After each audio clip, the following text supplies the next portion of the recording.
talk about a different issue, namely language aspect, and its importance when applying refusal for registering trademark. And I chose this topic because the application of certain principles in administrative and courts decisions are not always constant, and there are questions that are not answered.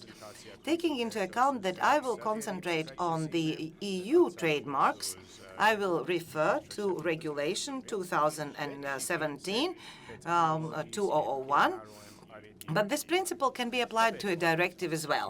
Why language aspect is important? The short answer is for applying relative and absolute refusal when taking into account the consumption's perception. And it is impacted by the knowledge of language of the consumer. It is also important that a unified character is taken into account when talking about EU trademarks. But now let's tackle question by question. Now about the refusal grounds, absolute and relative refusal.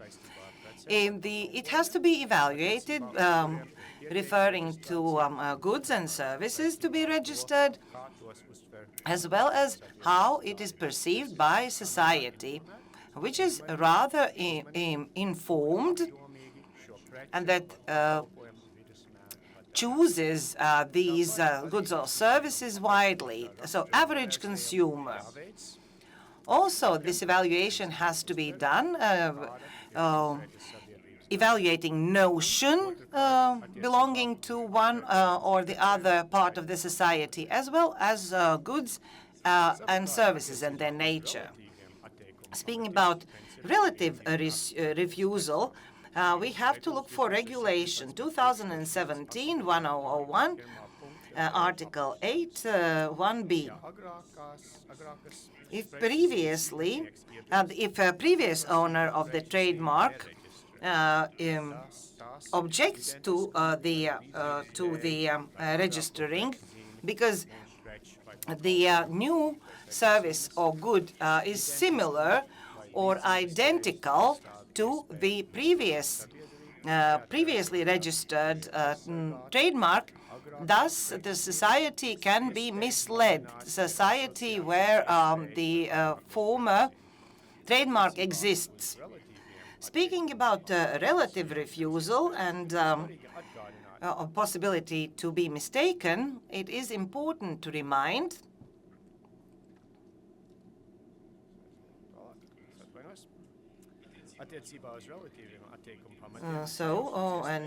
it is important to remind you how territory is being defined, where there is a possibility of misunderstanding.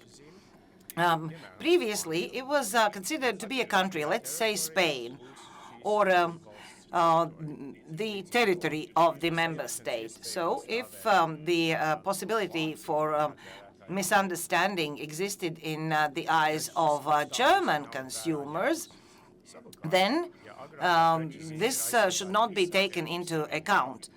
But if the protection is ensured in all of the territory of EU, then it applies to all the territories of the EU. Speaking about EU trademarks, it is important to stress also the unifying nature. From this regulation, Article 7, Paragraph 2, the Article 1 is applied also when the basis for refusal exists only in the part of EU. Specifically, it means that the trademark cannot be registered if grounds for refusal exist in one member state and it is described or descripted only in one language, let's say Slovene. But speaking about relative grounds, the character is being ensured by case law. If previously it concerned, let's say, the whole of European Union, but the perception was perceived by users in their territories, mainly. We have to take into account, in order to refuse the registration, the basis for refusal according to 8.1b exist only in part of the EU. And where the language knowledge can impact the distinctive character of a trademark and conceptual comparison of trademarks, as well as levels of evaluating these trademarks. Usually a territory is chosen where it is most easy to prove the possibility for mixture. It is enough if a possibility to mix up trademarks exists in a part of EU. Namely, if a similar element exists with a weak distinctive character, and most probably it will not be understood in any respective territory. But if the distinctive element, weak distinctive element, exists for weak elements for a comparison, the territory where the society might mostly understand the language will be chosen for distinction. And it's not only in English-speaking countries, but mostly where, let's say, English language is official language. In English, it is Ireland and Malta after UK's Brexit. But we also take into account member states where knowledge of English is widely disseminated. Scandinavia, Sweden, Denmark, Netherlands, Finland. The court considers that the knowledge of language is a general fact that should not be separately proved in case T43507. Also, English is widely spread in Cyprus, where it was an official language until 1969, as well as it is perceived that a certain domain specialists are fluent in English where the English language is not official language, as well as there are terms that are understood and used in the whole territory of the EU that describes certain area. However, the knowledge of foreign language should not be automatically presumed, and we should evaluate case materials. For example, words that everyone would and should understand. General Court has mentioned such words as new, port, power, good, and calories, as well as the word planet will be understood also by French-speaking part, because there is a similarity with the French word planète. In case T608, comparable trademarks were dream and dreamer. General Court believed that there are no grounds to presume that non-English speaking society will understand it. And it was dismissed, the appeal that the word dream has been widely used in songs, and it is amongst 3,000 words mostly spoken in the world. So also the General Court compared the separate letters and and sounds using and evaluating the non-English speaking country. According to Regulation 2017, these distinctions are taken into account, because initially one might think that, let's say, certain circumstances should be taken into account. Again, Regulation 2017, Article 7.3, if a trademark, as a result of its use, has become distinguishable on the goods that it was provided for, then B, C, D subpoints are not taken into account where we mention descriptive words. As a result, the distinctiveness should be proven in that part of the EU where absolute grounds for refusal are applied. The wider the territory, the more difficult it is to prove the distinctibility. For example, in case Gets Matter online repo, the General Court reiterated the appeal board's decision that the distinctiveness should be proven not only in the countries where English is official, Malta and Ireland, but also in some other countries like Denmark, Netherlands, Finland, and Sweden, where many inhabitants know the language.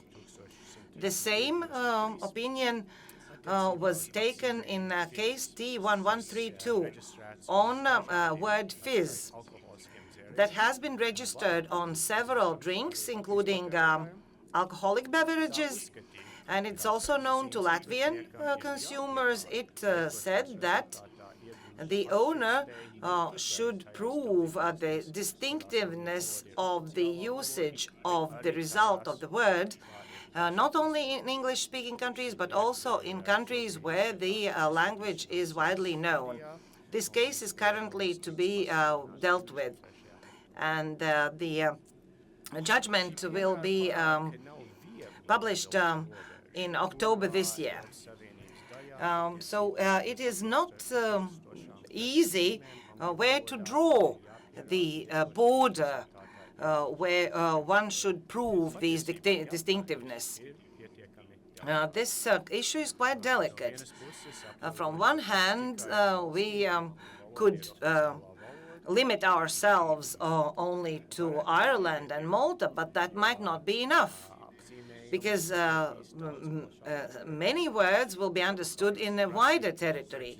However, the demand from the owner of the trademark to prove the distinctiveness in more countries is an additional burden of proof. And when this proof has been submitted on several countries, but not including, let's say, Malta or Ireland, do we consider the distinctiveness to be complete or not?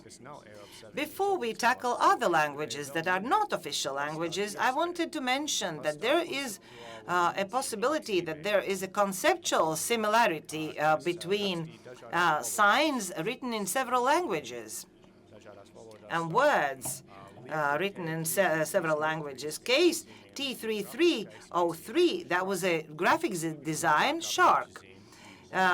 Previous sign was a word high, which in German means a shark. So there was a notion that a conceptual similarity could exist between people who understand both German and English.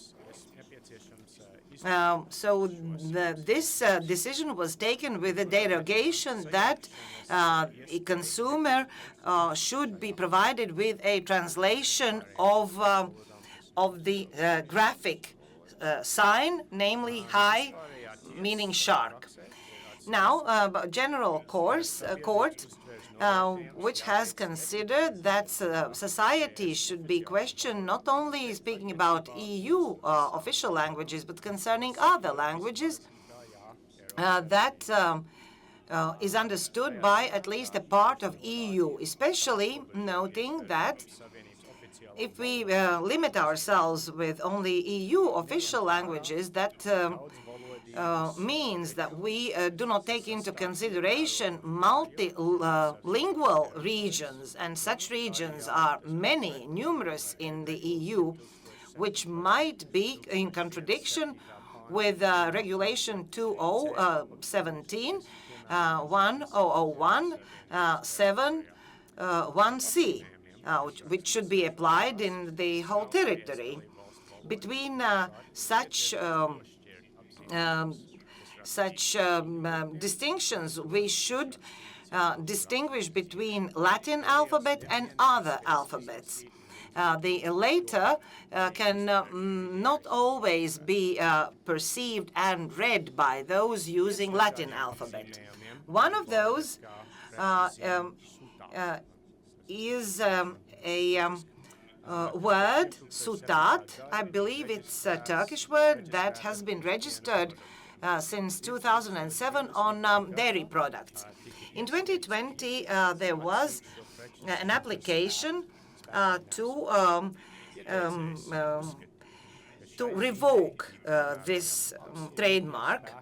The applicant believed that absolute cause should be taken into account, namely that it is not distinctive and it is descriptive. First, administrative instance refused or dismissed this application, but appeal board satisfied it, saying that Turkish-speaking EU inhabitants will perceive this word as descriptive, because sutat means su, milk, and tat, taste, thus containing characteristics of a milk. General Court first evaluated which part of the society's perception should be taken into account. The claimant believed that it is non-relevant to take into account the Turkish-speaking part of the society, because consumers will never associate this word with the Turkish language. I remind you, it is sufficient if grounds for refusal exist only in a part of EU and concerns major part of the society. General Court took into an account that Turkish is one of the official languages of Cyprus, and it's understood by a big part of the society in this country, as well as admitted that in Germany there are many Turkish living. Thus, the court considered that a significant part of European consumers do know and understand this word and this language. That's why it dismissed the claimant's claim. And it is not only Turkish origin. Speaking about perception of this notion, the court believed that su-tat is a combination of two words. As a result, one T was omitted. But an average consumer, when looking at a verbal brand, usually can recognize well-known words, as well as this recognition can take place even if the word is misspelt or one letter is omitted. Thus, considering that a Turkish-speaking person will recognize the word sutat without double T in the middle. But at the same time, the court believed also that this might be considered descriptive trademark. Thus, there could be grounds for refusal. Next case is a good illustration. What are the consequences if there is a descriptive trademark registered in the register? So the previous trademark registered in the EU, registration for dairy products. The owner was against a later trademark registration concerning food stuff, including dairy products. So this application was refused. Before I will tell about that, I want to tell that süzme püner means curd or filtered cheese. But WIPO and General Court believe that it is not sufficient to take into account only that part of the society that speaks Turkish and its perception. But if Turkish part of consumers will not be mistaken, then the rest of the consumers will be misled by not recognizing what those words mean. And it actually was previously proven that it is enough if confusion is possible only in the part of EU. Then it might be grounds for refusal. And if we take into account Ireland, UK, and Malta, where there was a survey made, there was a possibility that some of them might understand the descriptive element. But now let us move to something that is not written using Latin alphabet. Example where it is not written in Latin. For example, this Cyrillic word, medved, where the claimant wanted to register graphic, but at the same time word sign on foodstuff, alcoholic beverage, and including meat, pâtés, as well as live animals. The registration was not given for meat products, based vareniki, and live animals, taking into account that the evaluation was based on the following, namely that some people, for example, inhabitants of the Baltic country, might be able to read this word, which does not imply a farm animal automatically.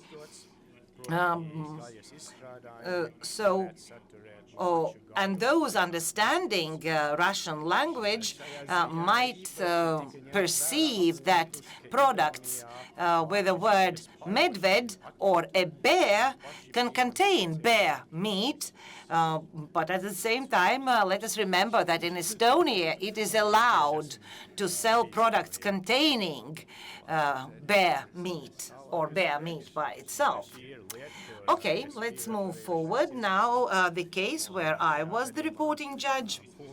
A Polish company wanted to register two graphic trademarks concerning sweets. Against their registration, speaking about place of origin mixture.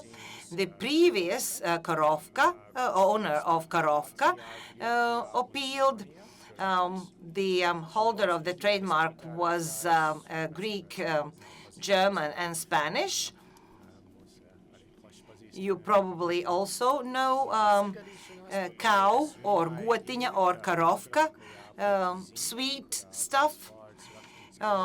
So the possibility for mixture was possible because in one case, one letter, P and R, were in Cyrillic and in other in Latin, and the same B and V depicting letter V. So appeal board considered that there is no possibility to for mixture. There is a distinguished character, and it is not possible to mix those two words up. Also taking into account that Karovka and Karovka are not known to Greek, German, and Spanish, not knowing the word cow in Russian, so there is no possibility for a mixture. If there were letters that were not in Greek, Spanish, or German letters, then the outcome might be different. But letter V in Latin in Cyrillic means B, but that does not mean anything for, let's say, German consumer. Now another case on Arab word, graphic, Masafi, and previously registered written sign. So it should be evaluated according to Arab speaking population of, let's say, Great Britain, and there are about 5% of people speaking Arabic. Masafi just means pure water. So if 5% of UK society will understand what does it mean, then that means that 95% will not understand that, and it is enough to state a possibility for mixture in a certain part of a society. Let's move on to Chinese. Before I tackle the last judgment in my presentation, I want to talk about Chinese hieroglyphs. According to WIPO, word trademarks that use non-EU language alphabets are considered graphic brands. That applies to Chinese as well. And by evaluating such signs and their registrability, WIPO considers that EU average consumer will consider those ornamental and will not be able to read those. Although that there are more than several million living in the EU, the same criteria that concerned Russian and Turkish does not apply to Chinese. Let's say there is such a sign registered meaning tofu, and it appears on bean curd and other products containing tofu. The last judgment in the case T323 from 21 is also about perception of hieroglyphs. This graphic sign that was registered in 2009 on vines. I have to say that this is not descriptive, but actually corresponds to corresponds to Latin syllables "casite," and the owner of the trademark was French company. In 2018, there was an application for revoking this trademark for possibility to use that. And the owner submitted several proof on usage of this trademark, but it proved that it is understood and used together with other brands or descriptive brands. And on the basis of these evidence, appeal board considered that submitted evidence was not enough for proving actual application and applicability of the trademark. But I have to remind you that actual usage of the trademark can be proved together with other signs, but with derogation that it does not impact recognizability of a certain trademark. Also, the weaker the distinction is, the easier to impact it from outside. Speaking about the part of the society or majority of the society, applicant implied the part of the society that speaks Chinese. The applicant appealed that this wine is being sold in Chinese restaurants. That's why mostly these restaurants are frequented by Chinese-speaking customers.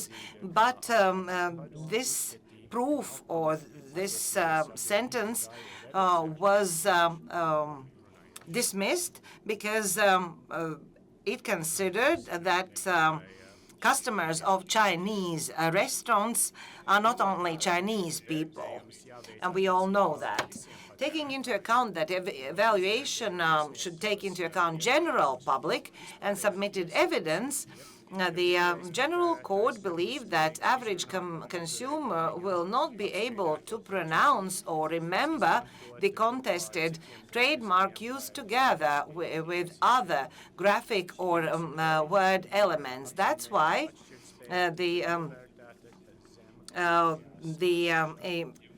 this sign or distinctiveness was evaluated as below average, taking into account the words vent de champ and also the image of a dragon. This sign will be perceived as decorative element, not as the place of origin. That's why the registration was dismissed. And it added that a decision would not be different even if the part of the society speaking Chinese would be taken into account only. What are the conclusions? Some of them, at least. WIPO, in its practice, is quite cautious, applying absolute grounds for refusal when words in non-official EU languages are the subject of the refusal. In the case with Turkish and Russian, it tried to identify with a part of EU inhabitants who understand Turkish, also taking into account that part of Cyprus speaks Turkish, and it has official languages, one of the official languages. It is important to remember the suggestion from the Commission in 2013 to come up with recital number 11. This suggestion is the following. According to the Commission, trademarks that have been applied in a language or in a written form that is not understood by EU, it should not be protected if by translating or transcribing in one of the official languages, absolute grounds for refusal could be applied. That's why it suggests that an additional sentence should be made, namely that if the trademark in a different language has been translated or transcribed in one of the official written or official language, and thus it was added because the example of cottage cheese does not bring up an understanding in non-Turkish speaking population. The same can be found in the case T601 and C421 concerning Matrassen phenomenon, where the owner of the earlier trademark appealed and was successful because Matratzen in German means mattress, and it does not contain any distinction. But at the same time, Spanish court asked a preliminary question to ECJ, and ECJ in its response indicated that it is not forbidden to register in one member state a word that is understood in another EU country, and that can be distinguished in one of the EU countries. It would be impossible if the word didn't mean anything in any of the languages. This question also relates to words that, for example, Turkish, whose inhabitants live in many EU countries where there is a Turkish community. And I believe this is a question that General Court will have to tackle in the nearest future.